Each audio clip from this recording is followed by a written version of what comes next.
Musa saying that Allah SWT sent him into the house of Pharaoh, and that was the place for him to be safe and grow up there, and then he becomes a prophet. They start being in that house. What is that? What is the secret? What is the lesson for that?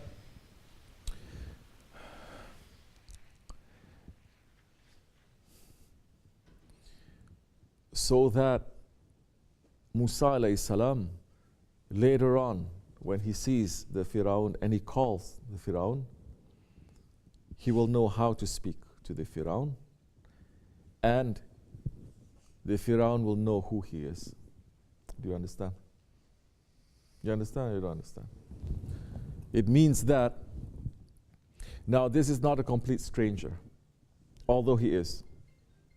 This is the person whom I loved, because Firaun was taking Musa alayhi salam as his son. The one that I trust. The one that I trust so much that he was running around. The one that I trust so much he was sitting on my throne. You understand? The meanings are endless. But then now, so that when Musa alayhi salam comes to Firaun, it is not between two strangers. It is not even between two, let's say, people who are enemies and completely opposite to each other. You understand? Because are they completely opposite to each other? They know each other. Especially with Musa alayhi salam, he knows. He says, I know you. I know you.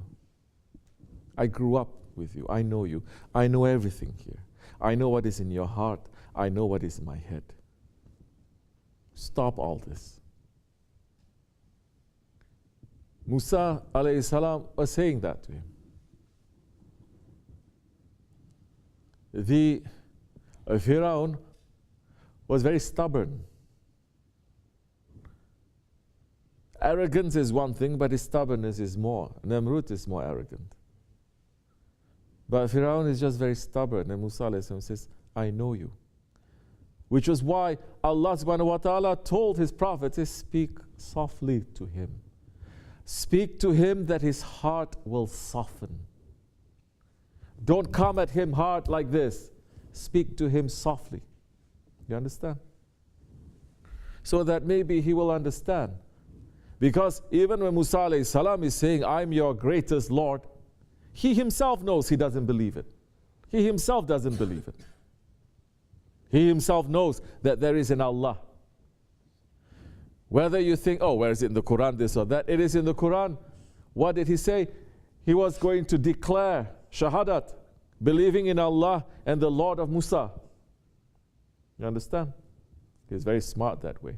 He's not even going to say my Lord, because what he doesn't know. You understand? He doesn't know. But he's saying the Lord of Musa. Whoever is worshipping, I believe in that. You think that belief is just going to come like that? You think that belief by fear suddenly is going to enter into your heart? That's not belief. You think Allah will not know the difference? That has always been in his heart. But he's just very stubborn.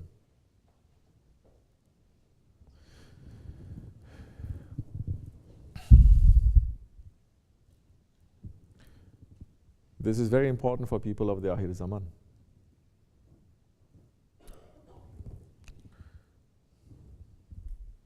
Because for over 1,400 years, Islam did not spread by forcing. It will not work. It may work for one generation, 2 generations, they will kick it away. Don't you know? The British tried it. Don't you know? Everyone is trying it. They're forcing people to do. They're forcing them to change their language, to change everything. 1, 2, maybe 3 generations after that, they say, no, we have to go back. What was our origin? Why is this being put on us? Why are we being forced? No.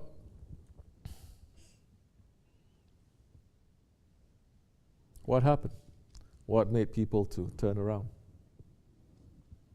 Is it through force? But are the awliya Allah also told when you enter into certain places? Most of the time when they're entering to bring Islam, is it through going up there and fighting with people and arguing with people?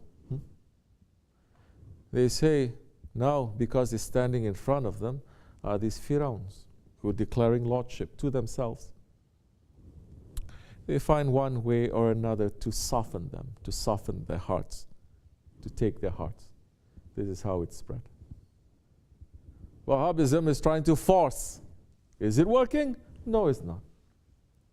Not working in the East, not working in the West, not working for themselves. They're forcing that religion of Wahhabism to themselves. Is it working to themselves? No. If their intention was correct and they say we must clean all of the Muslims, clean all of Arabia, clean all of the Hijaz to go back, they destroyed everything that was built up for over 1,000 years. They destroyed everything. And then what happened now? They're starting to build. They want to go back to year zero, but is it working? No. Now they're going to build. And what they're going to build is they're going to catch up to the rest of the world, or this world, dunya, that is not only catch up, but is going to be much, much light years ahead of what this dunya has. And that is not going to capture people's hearts for akhirat, it's going to bring them down deeper into dunya.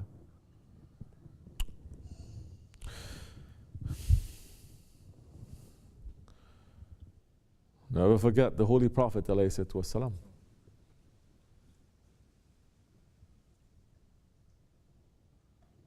How he was dealing with those ones who are Namruds and Firauns in his own family. Who was it? That one. That every morning, without fail, he would take garbage and trash and put it in front of the Prophet's door. Who was it? Huh? His own uncle.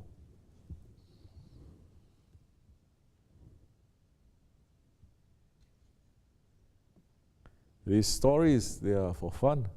How are you going to feel? That's why sometimes, okay, they're putting garbage in my doorstep, right? Do you ever see me getting so upset? Say, wait, there's something there. Alhamdulillah. What? They're putting garbage in front of my house? It's what they did to the Prophet. Alhamdulillah. I must pray for that one who put the garbage there. Of course, some people say, oh, it shouldn't be. We're going to take pictures, show the FBI and da-da-da. I say, it's okay, a little bit, maybe. They're throwing garbage over here. You understand? This is how you're not going to take the anger that they put there to take it and to put it in your heart. What a privilege, what an honor it is that whatever Prophet went through, we're tasting a little bit. One day, he opened his door and there was no garbage. What did he do? Was he happy? No. He was sad. Do you know why he was sad? He knows this means something happened to him. He is sick. He sent someone to go to see him. He himself, he went. Are you okay? Saying. Yeah, one is saying, what's wrong with you? Every day I'm giving you headache. One day I don't give you headache and you come to me. He says, yes, you're my uncle. I'm still going to you. He never stopped. He didn't see the garbage and then he said something must be wrong and he went.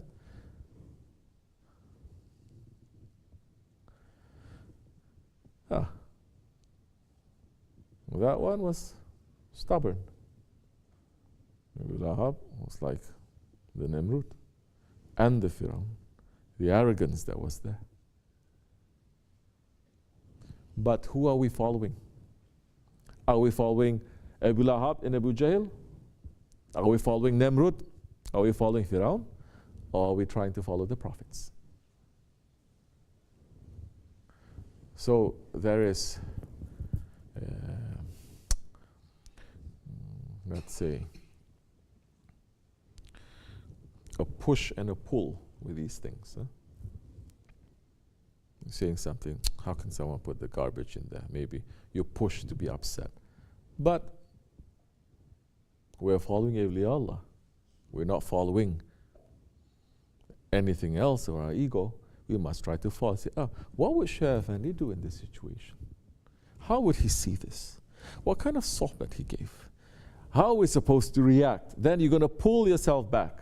At the very most, you're going to say, now this is making my heart now to jump a little bit. I get so angry, I shouldn't be. Because the one, when he has that kind of anger in his heart, the ones who has that kind of stubbornness or arrogance, that drunkenness in his heart, his faith is slowly leaving. And when the faith slowly leaves, you don't have too much intelligence. You don't know how to deal with it with intelligence. You will lose. You will lose. Because war is intelligence. Holy Prophet ﷺ saying is, war is trickery. It is strategy. It is not who is strong or who is weak. Correct or no? Now, we are declaring war against our own ego. It's not how strong or how weak you are. It's how intelligent you are. Whose intelligence you're going to use? You have to use the one that intelligence was created for, the Holy Prophet ﷺ. And follow his, what is, then you're going to have a little bit of a taste of that intelligence. Once you have a taste of that intelligence, you say, this is great. It's so easy. It makes me feel more alive. I must look for more. I must look for more. So inshallah, this lesson for us. Aren't we living in the house of Firaun now? Are we doing that?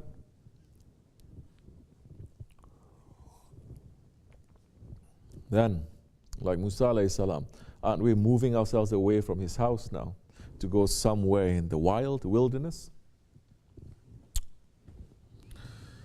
Inshallah,